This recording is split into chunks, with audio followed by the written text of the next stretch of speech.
Welcome students.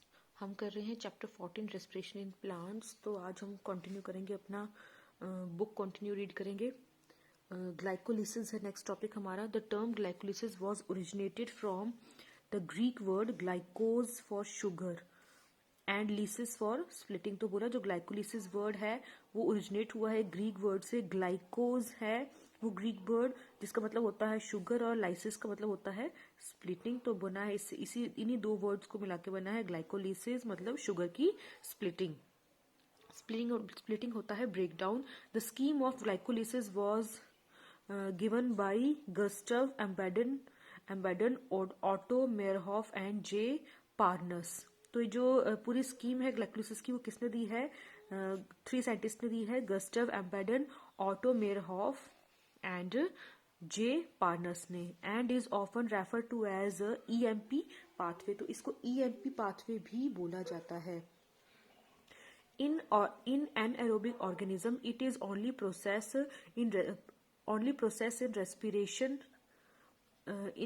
In respiration. बोला aerobic जो anaerobic organisms होते हैं, मतलब जी जो ऑक्सीजन के बगैर रेस्पिरेशन करते हैं उनको एनएरोबिक रेस्पिरेशन बोलते हैं। In the absence of oxygen respiration होती है। तो ये ओनली प्रोसेस होता है रेस्पिरेशन का, EMP पाथवे जो है। Glycolysis occurs in cytoplasm of the cell. तो इंपॉर्टेंट है, हमें कंप्यूटर एग्जाम से पूछा जाता है कि ग्लाइकोलिसिस कहाँ होती है, सेल के कौन से पोर्शन में होती है या कहाँ होती है। तो ये सेल के साइटोप्लाज्म में होती है। And is present in all the living organisms, और ये सभी लिविंग ऑर्गेनिजम्स में होती है। In this process, glucose undergo partial oxidation to form 2 molecules of pyruvic acid। और इस प्रोसेस में क्या होता है, जो ग्लूकोज होता है उसके पार्शियल ऑक्सीडेशन होती है और वो हमें 2 मॉलिक्यूल्स ऑफ पायरुविक एसिड देता है। कितने मॉलिक्यूल्स देता है? इंपॉर्टेंट है ये, 2 molecules of pyruvic acid. In plants this glucose is drive from sucrose. Plants में क्या होता है, जो ग्लूकोज है वो कहाँ से मिलता है? एज अ सुक्रोज से मिलता है, which is the end product of photosynthesis, जो कि फोटोसिंथेसिस से बनता है।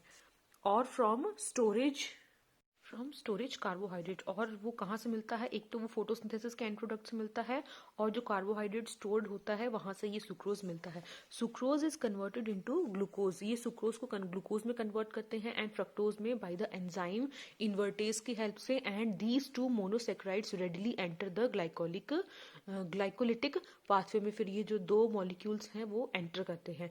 Glucose and fructose are phosphorylated to give rise to glucose 6 phosphate. उसके बाद क्या होता है, जो ग्लूकोज और फ्रक्टोज होते हैं उनमें फॉस्फेट ऐड होता है, फॉस्फोराइलेटेड होते हैं वो, और उनमें ग्लूकोज ऐड हो जाता है और हमें क्या मिलता है? Glucose 6 phosphate by the activity of enzyme hexokinase की जो एंजाइम होता है उसकी एक्टिविटी से हमें ये प्रोडक्ट मिलता है। This phosphorylated form of glucose, फिर ये जो फॉस्फोराइलेटेड फॉर्म ऑफ ग्लूकोज है देन आइसोमेराइज, उसकी आइसोमेराइजेशन हो जाती है, मतलब कि वो आइसोमेराइज प्रोडक्ट बनाता है टू प्रोड्यूस फ्रक्टोज 6 फॉस्फेट। फिर हमें फ्रक्टोज 6 फॉस्फेट मिलता है। Subsequent steps of metabolism of glucose and fructose are same.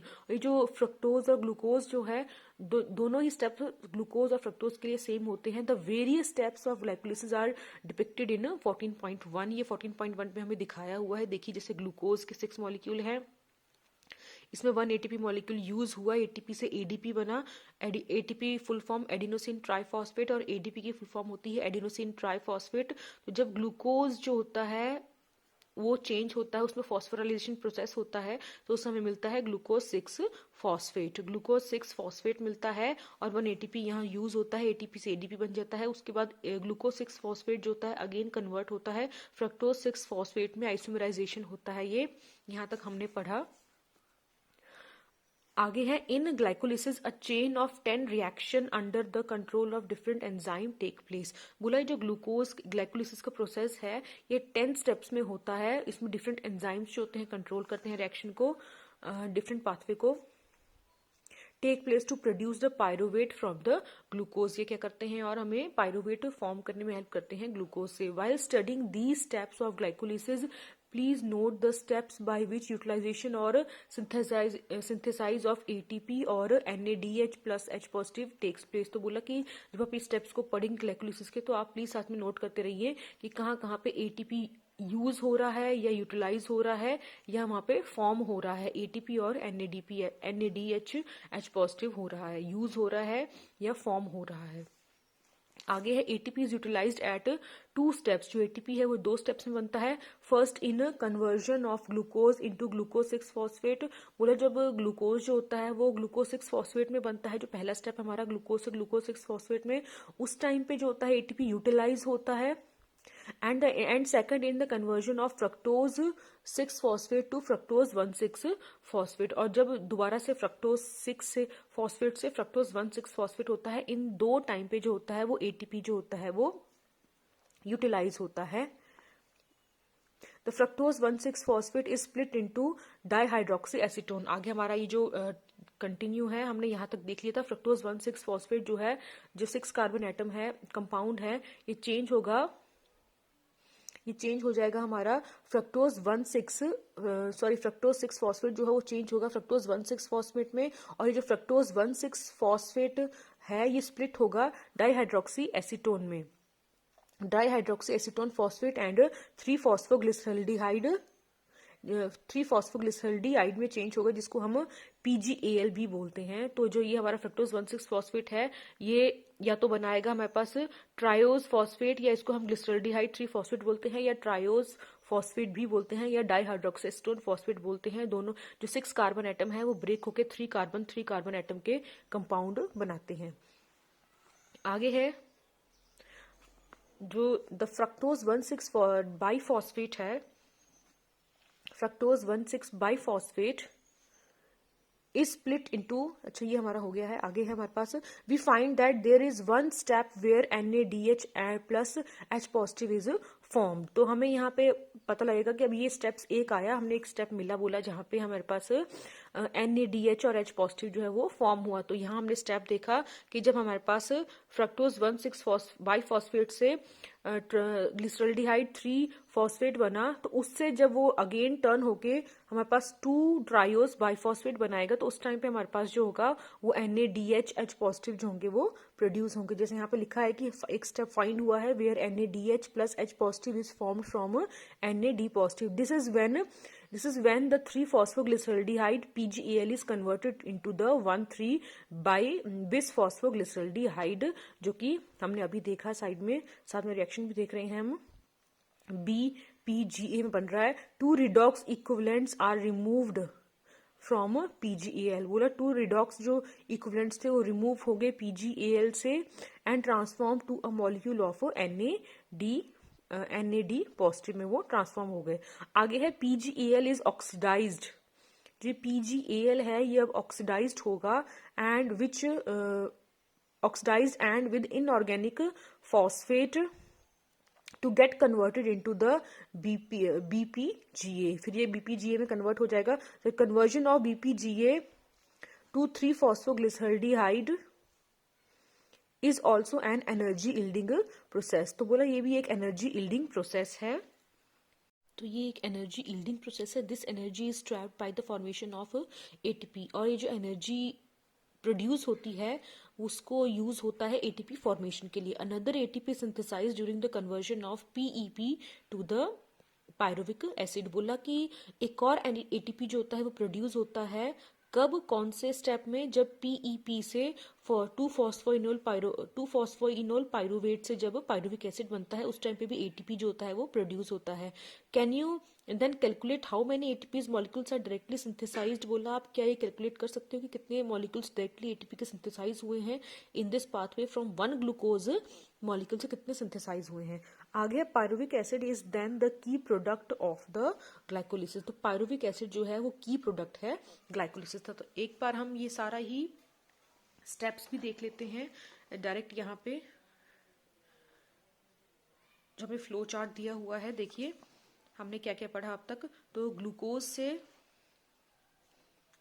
Just minute, सबसे पहले हमारे पास ग्लूकोज आया।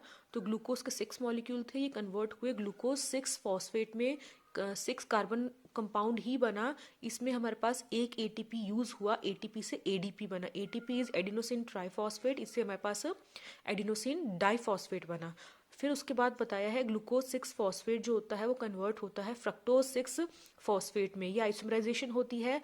अगेन हमारे पास 6 कार्बन कंपाउंड ही बना है। इस स्टेप में कोई भी एटीपी ना प्रोड्यूस हुआ है ना यूज हुआ है। आगे है फ्रक्टोज 6 फॉस्फेट से फ्रक्टोज 1,6 बाईफॉस्फेट बिसफॉस्फेट बनता है। ये भी 6 कार्बन कंपाउंड है, लेकिन इस स्टेप में हमारे पास एक एटीपी यूज हुआ है, एटीपी से एडीपी कन्वर्ट हुआ है। इसको बोलते हैं एटीपी का यूज होना, क्योंकि एडिनोसिन ट्राईफॉस्फेट से एडिनोसिन डाईफॉस्फेट बना है, एक जो फॉस्फेट है वो कम हुआ है। आगे है जो फ्रक्टोज 1,6 बिसफॉस्फेट है, इससे ट्रायोज फॉस्फेट बना है, या इसको हम ग्लिसरल्डिहाइड 3 फॉस्फेट भी बोलते हैं। और इससे जो फ्रक्टोज 1,6 फॉस्फेट है, इससे दो कंपाउंड्स बनते हैं। एक तो बनता है ग्लिसरल्डिहाइड 3 फॉस्फेट और दूसरा बनता है डाईहाइड्रोक्सी एसीटोन फॉस्फेट। दोनों ही 3 कार्बन कंपाउंड हैं। तो सबसे पहले ग्लिसरल्डिहाइड 3 फॉस्फेट जो होता है वो आगे फर्दर कंटिन्यू करता है, तो ये बनाता है 1,3 बिस फॉस्फोग्लिसरल्डिहाइड, जिसको हम जब थ्योरी पढ़ रहे थे उस टाइम पे BPGA बोल रहे थे। तो ये एक 3 कार्बन कंपाउंड है, और ये जब ग्लिसरल्डिहाइड 3 फॉस्फेट से बनता है तो यहाँ पे NAD पॉजिटिव जो होता है वो कन्वर्ट हो जाता है NADH H पॉजिटिव में। फिर अगेन ये जो 1,3 बिस फॉस्फोग्लिसरल्डिहाइड है ये कन्वर्ट होता है 3 फॉस्फोग्लिसरिक एसिड में। ये एक 3 कार्बन कंपाउंड है, और यहाँ पे एटीपी की फॉर्मेशन हो रही है, यूज नहीं हो रहा है, सिंथेसाइज हो रहा है। देखिए एडीपी से एटीपी बन रहा है, एडीपी से एरो हो जा रहा है एटीपी में। तो एडिनोसिन डाईफॉस्फेट से एडिनोसिन ट्राईफॉस्फेट हो बन रहा है। तो जो एनर्जी यहाँ से रिलीज हो रही है वो किस में ट्रैप हो रही है, एटीपी फॉर्मेशन के लिए ट्रैप हो रही है। आगे है 3 ग्लिसरिक फॉस्फोग्लिसरिक एसिड से हमारे पास क्या बनता है, 2 फॉस्फोग्लिसरेट बनता है। यहाँ पे हमारे पास वाटर रिलीज होता है, वाटर प्रोड्यूस होता है। उसके बाद बनता है 2 फॉस्फोइनोल पाइरुवेट बनता है, जिसको हम PEP भी बोलते हैं। हम जब पढ़ रहे थे थ्योरी तो उस समय में देखा था कि वहाँ पे PEP भी बोला था। उसमें भी हमारे पास जो ATP होता है वो प्रोड्यूस होता है। देखिए ADP से ATP बन रहा है, और एंड में जब ADP से ATP बनता है, प्रोड्यूस होता है, तो 2 फॉस्फोइनोल पायरुवेट जो होता है कन्वर्ट हो जाता है 2 मॉलिक्यूल्स ऑफ पायरुविक एसिड में। तो ये हमारे पास पूरा ही ग्लाइकोलिसिस का स्टेप है। आगे बोला what is the metabolic fate of pyruvate. अब इस पायरुवेट का क्या होगा, इसका क्या आगे फर्दर क्या मेटाबॉलिज्म होगा, कैसे मेटाबोलाइज होगा, this depends upon the cellular need. तो ये टोटली डिपेंड करता है सेल्यूलर नीड पर कि सेल की क्या डिमांड है। आगे there are 3 major ways in which different cells handle pyruvic acid. बोला 3 मेजर रास्ते हैं जिसमें अलग अलग सेल्स जो होते हैं वो पायरुविक एसिड को हैंडल करते हैं। Pyruvic acid handle produced by the जो ग्लाइकोलिसिस से प्रोड्यूस होता है। These are lactic acid fermentation. सबसे पहले तो क्या होता है, लैक्टिक एसिड फर्मेंटेशन हो सकता है, या अल्कोहलिक फर्मेंटेशन हो सकता है, या एरोबिक रेस्पिरेशन हो सकता है।